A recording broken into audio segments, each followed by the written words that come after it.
What are we looking at today? Game I played against Ekko, so I'm down in gold. Mm-hmm. This is my first coaching session as well. Oh, nice. So yeah, just like I know I made a few mistakes on this. Mm-hmm. Um,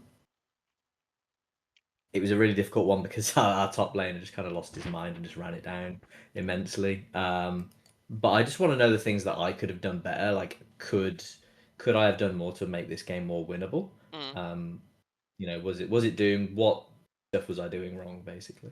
Yeah, sounds good. I mean, off rip, I mean, we'll see. But off rip, there's almost never been a game I've watched where someone had 9 deaths and they were good deaths. Usually, anytime you're around that 10 mark, it's usually you probably had fought a little too much. So that we'll see. We'll look for that. Yeah, I Uh, definitely made some bad ults. yeah. I think a lot of times, what do you build first? Are you a Strybreaker player or a Yuntal player for Nocturne? I vary depending on the enemy composition. If they're all squishy, then I go for profane. Mm-hmm. If they have got champs that I think I need the slow on, then I go stride first. And if it's where I feel like I can't get them with squishiness, but I don't need a slow on my first item, I'll go hexblade first. Okay. I'd say I asked because of gold usage. I'd say if you're gonna go profane here, which is what looks like you're building because you Bob Brewlaser, Yeah. I would just base right now and get your Tiamat. Or if you don't like Tiamat first item, you can just get by the pickaxe plus like glowing moat. I know it sucks not being able to base on full Brewlaser, but Mhm. running from all the way from Krugs to Wolves is just really inefficient and it closes opportunities. Let's say let's do a scenario. It's easier to see. You run from here to here. First of all, you're waiting for the camp to spawn, so just waste the time.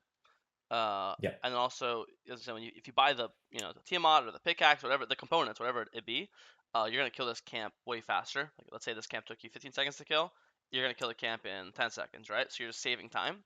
A. And B, let's say right now your Lucian Brand double kills Smolder. They just killed him, right? You now normally would want to immediately pull a dragon because I have my enemy balling is dead. That's a free objective, right? Or even right now, perfect example. I literally see Ekko, the enemy jungle, cross into his top side, right? So I see this, and I normally would say this is a free dragon because I have bot prio. The enemy jungle is across the map. Who's gonna stop me? Their balling can't come. Their jungle can't come.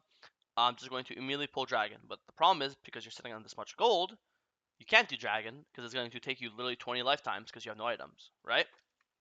So when you stay on the map like this, you're just taking away potential opportunities from yourself in the future. Because if we base right now, we're gonna either buy full Tiamat or pickaxe glowing mode, which is nice.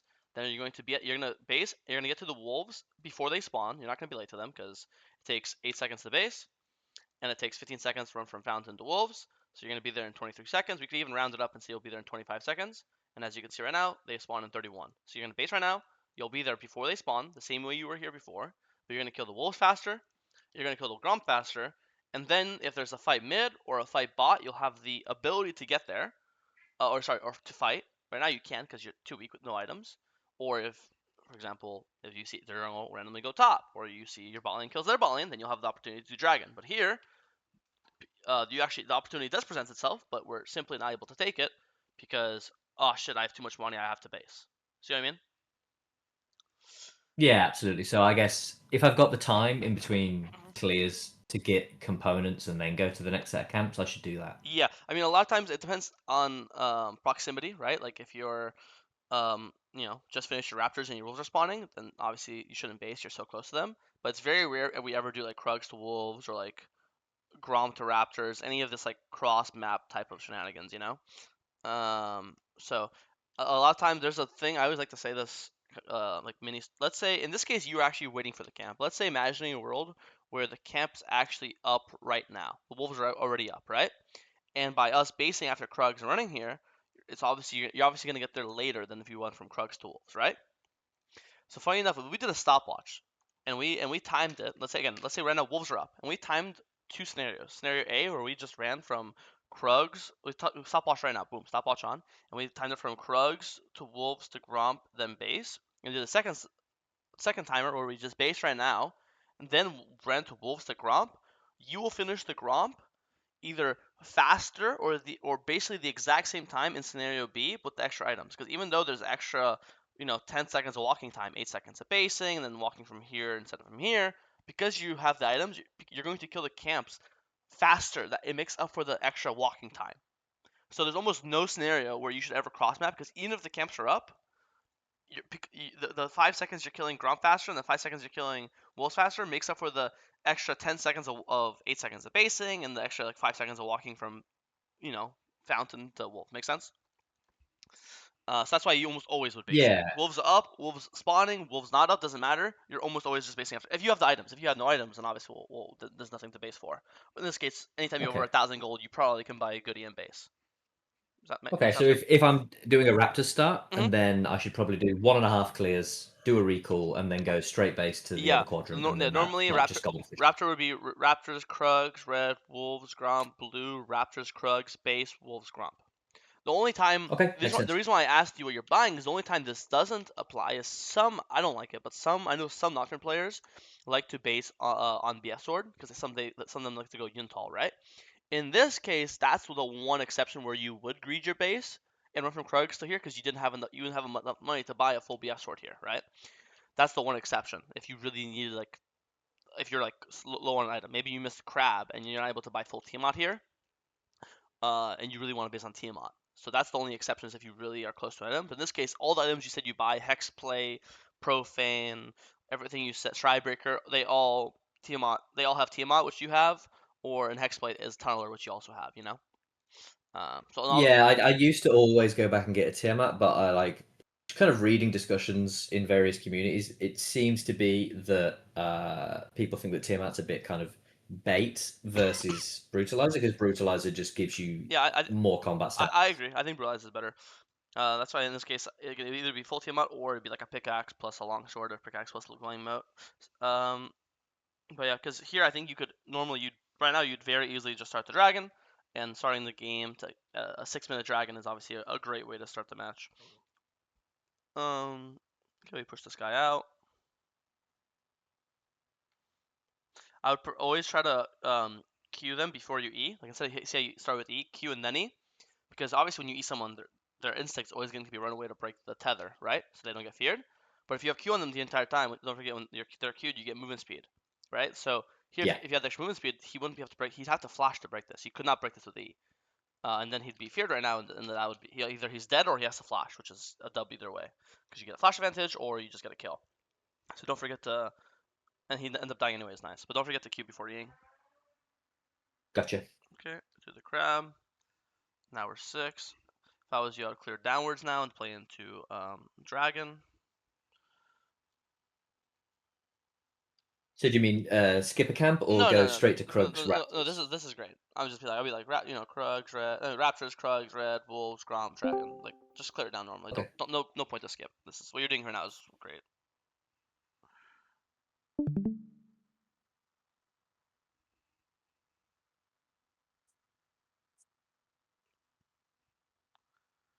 This I don't fully agree with. I think Nocturne ults, like I mean, the entire point of picking Nocturne over any other champ is the ult. Nocturne is Yeah. worse than like every other champ in the game at everything besides his ult. His ult's like the one. When Nocturne players like playing Nocturne, it's because of the ult. You know, you don't pick Nocturne for his Q or his Z or his W, right? His ult's his Yeah. unique, cool part about him that is also what makes him viable. So it's really important that our first like two ult. I think the first two ults of the game are Nocturne's most important. That's what really like, dictates the game, snowballs the game. It usually like let's say a lane is like 0-0. They get Nocturne ulted. That's what usually starts their snowball or their like demise, right? Um, I'd say it's really important to make your ult first ult has to be a kill or like two flashes usually I'd say, right? Or an objective. So here instead of ulting, you could just walk around and just showing yourself. Ekko will probably stop chasing because he's like, oh shit, the Nocturne who's 1-0 and has and killed me earlier is here. I don't think I could chase 2v1 and kill this guy, right? I don't really want to use like my ult defense. I consider this like a defensive ult, like here to save Victor. But I think if you just map awareness, if you just notice Victor's getting chased right now, you just get off the red buff and just start walking towards him, and you just throw a Q at Ekko and he'll just run away. You know. Um, I don't want to use my ult as a defensive tool. And this is like again, if you just walked around, you'd be here right now, and then you'd be here right now, and then Ekko would see you and probably stop walking. Again, he just probably would stop chasing in because like, oh shit, no, if I keep diving onto Victor, Nocturne's probably gonna kill me afterwards, you know. Um, Because in my head, Yeah, makes sense. this ult should be used like their enemy Balian's immobile. Their enemy Balian is what is that, Morgana Smolder? I guess not mobile, but they do have a mobile mid. So like any ult on Vel'Koz is probably a guaranteed kill because that champion has no speed ups, he has no dashes, he has no nothing. So if you ever ult on him, he just he's dead. If you ever ult on Morgana, she's probably also dead. Same thing, no speed ups, no dash, no nothing. So since you have two lanes that are really easily killable with your ult, there's a really high premise to use it for those lanes, right?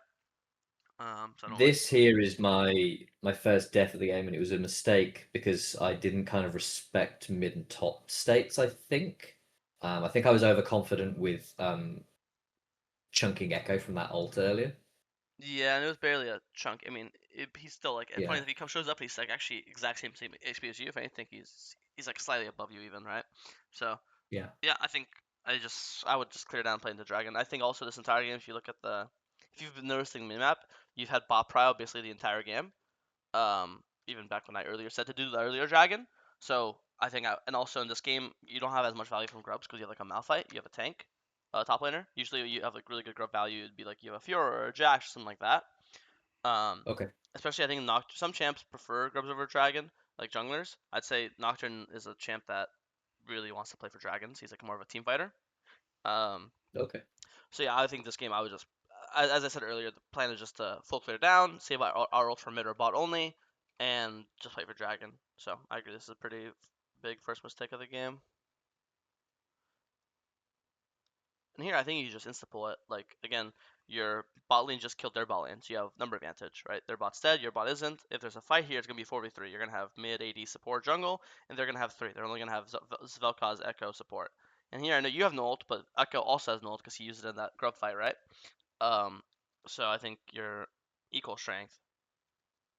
But now we pull it, and now their smolder will be here. So instead of it being a 44, now it's going to be a 43, right? And also another aspect of it is if we instantly pull it, again, this guy does grubs, but he's probably going to clear down. He's probably going to do grubs, then blue, grub, pools, raptor. He's going to do a full clear downwards, right? So if we pull it instantly, he has to skip his camps to come. But if we take our time and not pull right now, then you're just giving him time. He's on wolves right now, and now he's on raptors. Now he's on his red. Now he's on his Krugs, and oh shit, they pull Dragon. I'm here.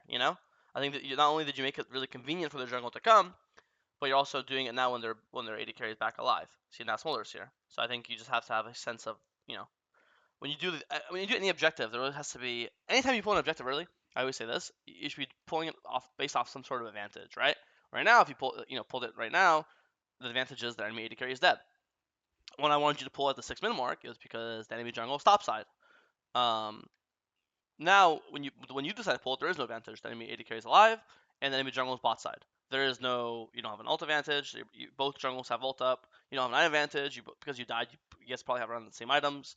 I see no advantage. If anything, I'd see a disadvantage. Your support is half HP.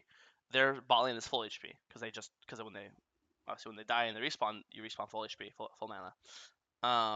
So I think just objectives are a huge part of the game, probably the most important part of the league. Um, and it's important to always pull objectives off an advantage. So I think you have to get better at recognizing when do you have an advantage, when do they have an advantage. 'Cause I think so far this game, there's been two times to pull Dragon where I think you would have got it guaranteed for free, and then you pulled it the only time that this game where it probably wasn't free, which obviously, as you saw, makes sense. Yeah, Okay, yeah, absolutely. now we're gonna full clear down. If I'm you, I really want to use my ult on mid or bot. Especially now that we have Profane, so we obviously are even better at killing the squishies. I basically never want to go top lane. I think here it's fine because you don't have like a big base, like Ionians or like a whatever base. Here I think it's fine if you want to just because you have so much time till your top camps respawn. Raptors in a minute, Krugs in 30. I think if you want to spend 10 seconds and just like dance here, maybe Vel'Koz walks up on mid wave, maybe buy bot lane fights 2v2, look to hover for an ult. If nothing happens, then you'll just base anyways. But I think if you want to spend 10 to 15 seconds just hovering around, if Ekko getting spotted, you can counter a gank. Again, if Vel'Koz walks up, you can ult him. Vel'Koz is again immobile. Anytime he walks up at the midpoint of the lane, he should get, if he gets immediately Nocturne ult. If he has no flash, he'll die. If he has flash, you'll just burn it. Like even now, if you look at the main map, you see Morgana walking into Brand. Again, Morgana is also a mobile carry. Not carry, sorry, just an immobile champion. no speed ups, no dashes, no wall hops, no invis. So I think you ult on the Morgana right now. If he has no flash, he dies. If he has flash, you burn his flash. Obviously, ultra flash is worth because flash is a 5 minute cooldown, while ult is like a 2 minute cooldown, right? And then here, and funny enough, the brand ends up dying. So I think here, I think we could have easily counter ganked it and potentially 3v3'd it. You had profane, so you were spiked already. It's not like you based for a spike. You were already spiked. Um, so I think when there's no again, if you had all three of your top camps up, then I would just base because there again, there's a sense of urgency. I have somewhere I have to be. Here, all three top camps are down. They're not spawning anytime soon. There should be no sense of urgency to base. This is where you need to spend your free time. Anytime your camps are down, that's basically a jungler's free time where they can do whatever the fuck they want. I think you have to recognize, okay, I have a pretty long free time right now. Let me hover the two lanes that have the highest chance of fighting, which is mid and bot, and see what happens. You know? Yeah, that makes sense. It's interesting you say that like Vel'Koz and Morgana are really easy to get onto because actually the last few games I've had against like a Vel'Koz has kind of just slapped me around, and I find it really hard to get onto Morgana because of the black shield stopping my fear, and I can absorb Q or R, but not both. And so I tend to find that it's actually pretty hard for me to get onto it, but that might just be a skill issue. Yeah, I mean, again, if you're a Nocturne player, a lot, yeah, I think you're just probably not like Vel'Koz scales. He's really not weak strong early, and again he's an immobile carry, no speed ups, no dash, no nothing. So a lot of times his Nocturne, as long as you jump on him, and as long as you use your W to avoid his knock up, his only CC, you could just run him over. There's nothing he can do. The same way how you just ulted on these guys and they just got one shot. There's nothing the Vel'Koz can do. Um, one thing about Nocturne is, or about this fight is, you see Morgana's this low, you know you're just gonna kill him with R Q auto, right? He in profane, he just dies to nothing, like he's so low. Uh-huh. So there's no point to eat him. Like here, you eat him, and he's obviously like he died to your RQ. He didn't even your profane hasn't even procced that he died. So this guy, when anyone that low, you should be saving your E for this guy because you could RQ kill this guy, and then you would E Mhm. the smolder and fear him. If this guy gets feared, he'll die. And here you could even flash after him. Um, so I think Yeah, that I would have probably, yeah, if I'd held the E, I would have preemptively flashed ahead, exactly. um, So I think just to make it stick. no point to use E on targets. Anytime you on targets that are already dead are gonna like obviously die. When someone's that low, that's and you can build a profane build. It's pretty. To me, it's obvious that okay, this guy's going to die to just my R auto. Maybe no profane, maybe not even my Q, just the actual R, uh, connecting, and then I'll save my E for a Yeah. more priority target, right? Okay, dragon's up now. All right, kill this guy. Boom. Probably shouldn't ult. This guy's dead no matter what because if he goes downwards, he dies to Brand. If he goes upwards, he dies to you. So I would just kill him with Q and save my ult for the Yeah, and I dragon. guess even if he does get away, well, I can just ult after him. Yeah, but then again, there's nowhere. It's impossible for him to get away, right? Because you're gonna come from this way and Brand's from here. Yeah. So I can't imagine any scenario. He's not gonna turn into Kane and eat through the wall, you know. Yeah. He just can't live here. It's impossible. But this is nice. We got the dragon finally.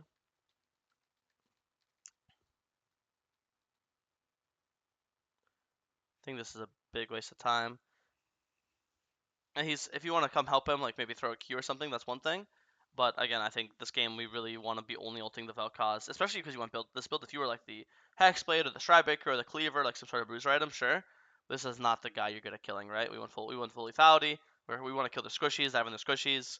It's also one of those things where helping Malphite doesn't do anything in this game. Like if you press tab, let me go back to it if you ever press tab, but I guarantee you your Malphite's probably like 0-5 right now. He's completely out of the game. But the good news is he's Malphite. He could be 0-20, he'll always do his job of just pressing alt in team fights, you know? So getting kills on Malphite, getting assists on Malphite doesn't do anything. He's not going to help carry the game. Getting kills on our Vel'Koz or on our Victor or our Lucian, our carry champs, these guys can help snowball the game, carry the game. Killing Darius or helping Malphite doesn't do anything. Agreed? Um, Another small thing, it Yeah, I wouldn't mean, have this mattered. is the point in the game where Malphite had given up, and he was just kind of, Yeah, I so think in chat he was just saying just like FF go next. I was yeah, like, no, we can win this one, but he didn't want to. I think. yeah. A lot of times, there's one of the like no, sayings of jungle is play for winning lanes, ignore losing ones. Yeah, It's way better to start your own bleed, like to make the enemy team start bleeding bot, than just to stop your bleed. Like it's better to make them bleed than stop your bleed. In this case, stops bleeding.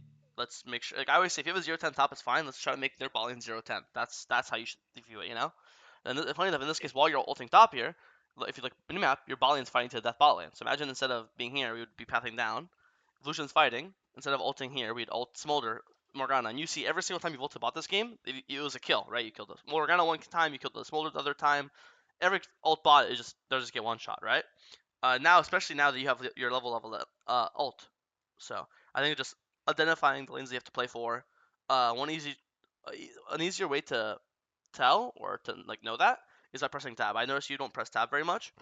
It's very easy to like tell who to play for when you press tab and see my top 0-5, my AD carry is 3-0. When you see that, it's like okay, pretty obvious. I should probably only ult if it involves my AD carry, right? But if you don't press tab much, you're never gonna know who's the carry, who's not the carry, who do I help, who do I not help, right? It's always gonna be more of a big kind of a question mark. You're just like blindly guessing. Make sense? So, Yeah, absolutely. I need to get better at information gathering and just hitting hmm tab more often. yeah, I fully agree. So, because like I mean, again, every single ult you've gotten on Ekko or Smolder or Morgana or Vel'Koz, I think every single one has either been a kill, an assist, or a flash. Besides the first ult on the Ekko. Um, so these are kind of this is your bread and butter. This is where you want to keep sending your resources in. I know it's just hard. Nocturne without ult is the most useless champ in the fucking game, so it's kind of hard to do anything here. Not your fault. I mean, it is your fault. Like you should just recognize that. Be like, okay, I have no ult. I'm fucking useless. I gotta get this tower. Let me go do my red buff or something. That's just how it is to be a Nocturne player. Without ult, we're just useless. That's it.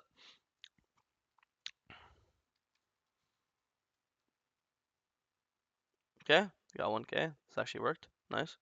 Lucian pulled up. I'm gonna skip through to all your ult uses. That's the one thing I like about Nocturne players. I can just go to all your ults and tell you if they're good ults or bad ults. That's really the most important thing about is Nocturne is making sure you have good ults. This one's. I think I don't have to say anything about this one. This one's a bit funny. We're just not looking at our screen. Oh shit! What the fuck are we dying to? What? Oh fuck! Yeah, yeah. I was like, okay. Ult's up in like 3 seconds. I'll Yeah, keep an eye on Ekko. I'll yeah, blue ward him and I'll ult on him. I'm yeah. like, no, wait, what? I And no, then no, I'm dead. I like the idea. Just obviously, I mean, there's no point for a coach to yell you here. It's pretty obvious. Just look at your screen, and then eventually Yeah, I was ult. like, But oh, finally we press tab. If you press tab this game, look at this. The bottom is actually completely fine. Look at this. So the game matters by item. So he's actually 0-7. So this guy we should never care about this guy ever again. Look at the items. Like mid's actually an item and a half. Your mid's 2 items. So your mid's actually up an item, up 10 CS. So your mid's actually winning, right? And look at the bot lane. Currently, he's not a level, but if you look at the items, he's 2.5 items to 2 items and like a component. So your AD carry item wise is actually stronger right now, or at the very least even. So your AD carry is actually chilling this game. Your mid's actually chilling this game. So you can actually just promote 4 fights with Victor and Lucian, and they might not go that badly. Um, but if we don't ever press tab and information gather, we won't know this. We're just going to assume that. I mean, I don't know what you'll assume, you know. So fighting with Victor and Lucian is always gonna be good. Maybe when we fought with Victor and Lucian, nice. Now we have no ult, so our job is to kind of do nothing and just AFK kill our camps. Wait for our ult to come back up and then look to force another fight.